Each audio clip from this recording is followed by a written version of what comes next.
Hi folks, you're with Tacitus today at your Pushback channel, and thank you for joining this live stream.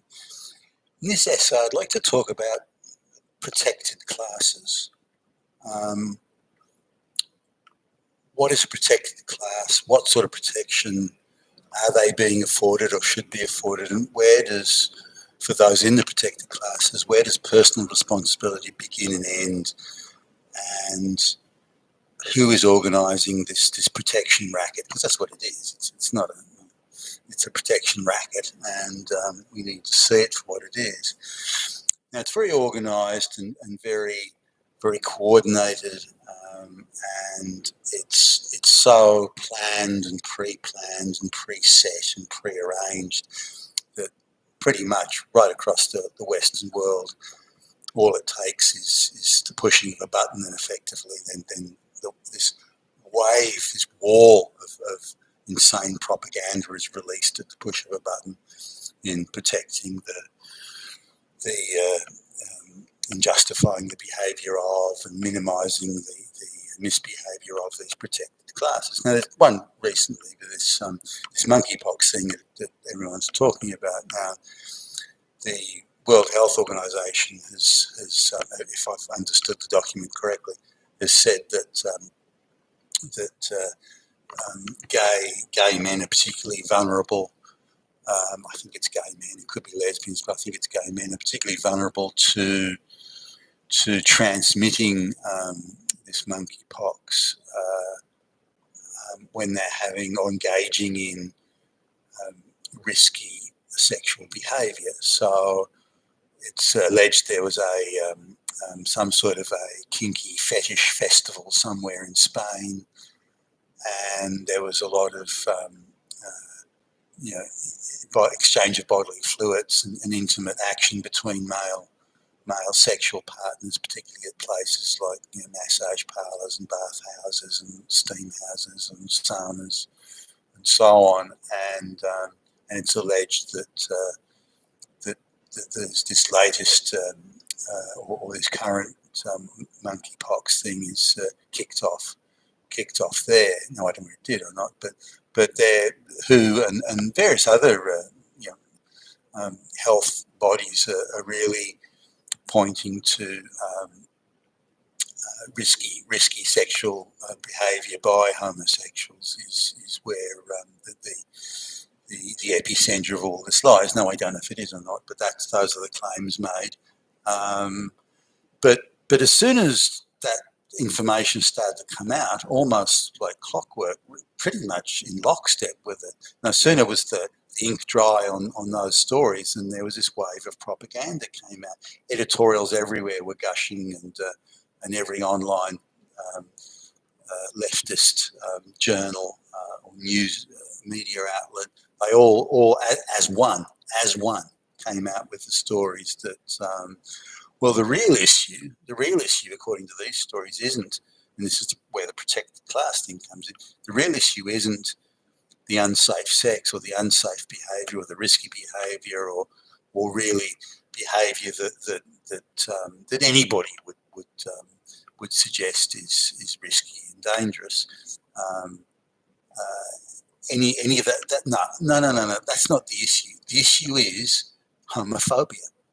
The issue is straight right fucking Nazi fascist homophobic Hitlers that are giving the gay community a hard time and stigmatising them, oppressing them, the Hitlers.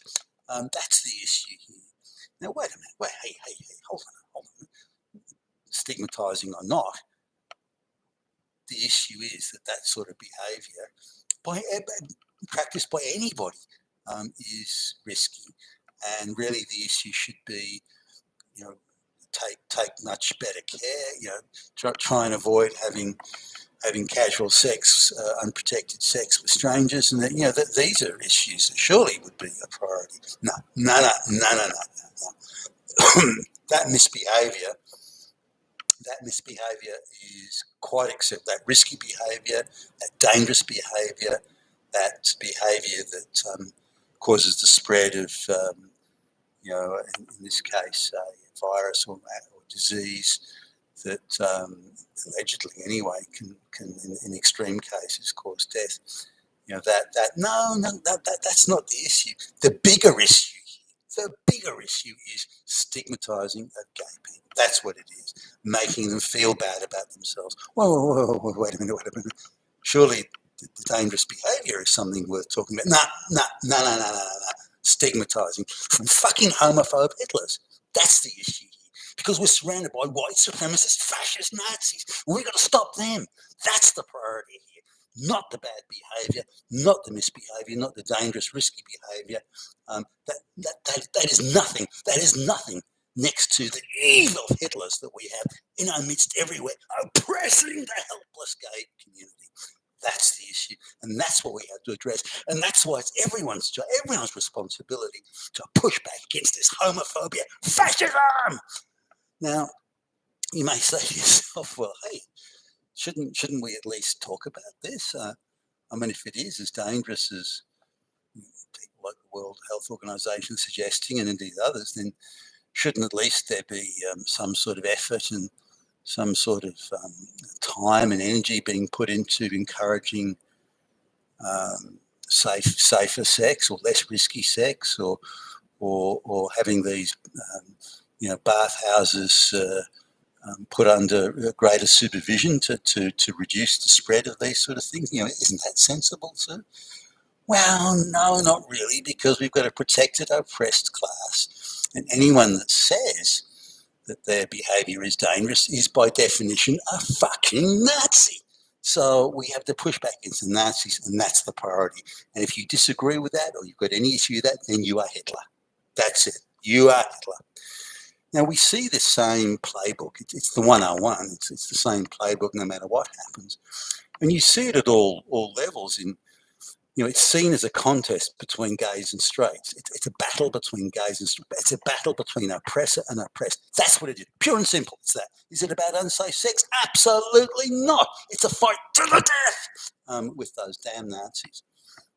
Now, we see it in other scenarios as well.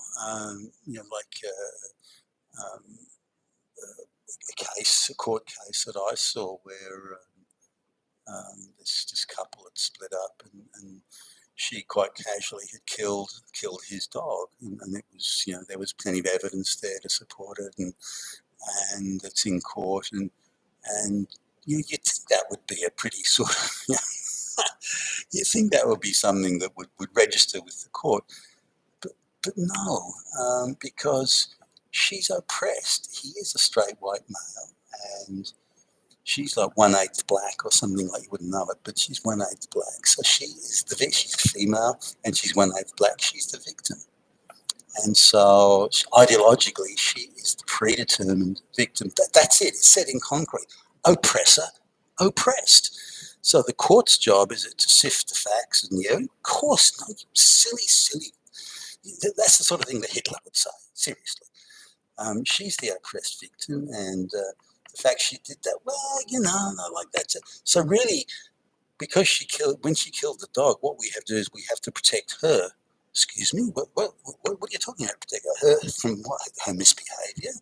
That's a horrible thing. Surely, I mean, it's a crime to do that sort of thing. So no. But because she killed his dog, he might want to punish her for killing the dog. Therefore, we have to protect her from him because he's the Nazi. He's the oppressor. He's now double the oppressor because he might want to do something about her killing the dog. Don't you see? She's a protected class, and he's the Nazi. Okay. So it's not a struggle about right and wrong or crime or any facts, evidence, anything like that. It's a struggle to the ideological death between oppressor and oppressed. And this is really the go-to standard for what determines a protected class and what should be done to act in support of them. Now, what it does, of course, is it forgives and excuses, in fact, it encourages childlike irresponsibility to the nth max degree. But anyone that would hold those people responsible for their behaviour is Hitler.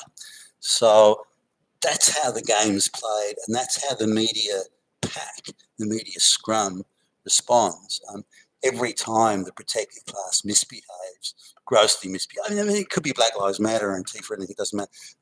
They must be protected, or even for that matter, and we've seen this, 1,000 times before. Whenever there's say, a terrorist attack, as an example, then no sooner is the blood sort of started to dry on the sidewalk of the victims of the terrorist attack, then straight away, like as clockwork, out come the stories about, well, Islamophobia is the biggest issue here. Those dead white folks.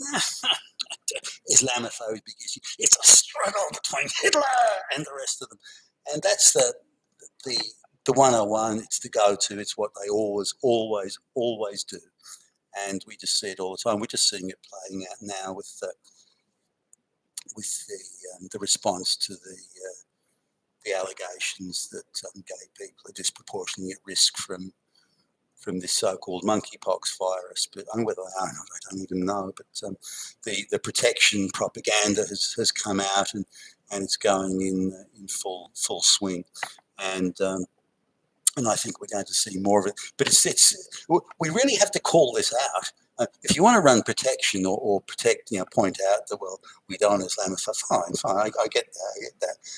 But also have the accountability and the responsibility as well. Don't try and say the possibility of any Islamophobia, if even that's a real thing, and I don't think it is, that the possibility of that outweighs any evil, no matter how great and no matter how far-reaching on the other side of the equation. That's patently absurd. But the globalist, the globalist machine and the media machine controlled by the globe, this is what they do, and it's all part of crushing white civilization. If that mentally deranged white guy up in upstate New York that shot those people, was there any stories coming out of, well, we have to be sensitive to the mentally handicapped? You can't have mentally handicapped phobia going around doing this. You better what all you other people. Anyone tries to say anything about this guy and what he did, he's Hitler. No, you don't see any of that. He gets the full hit.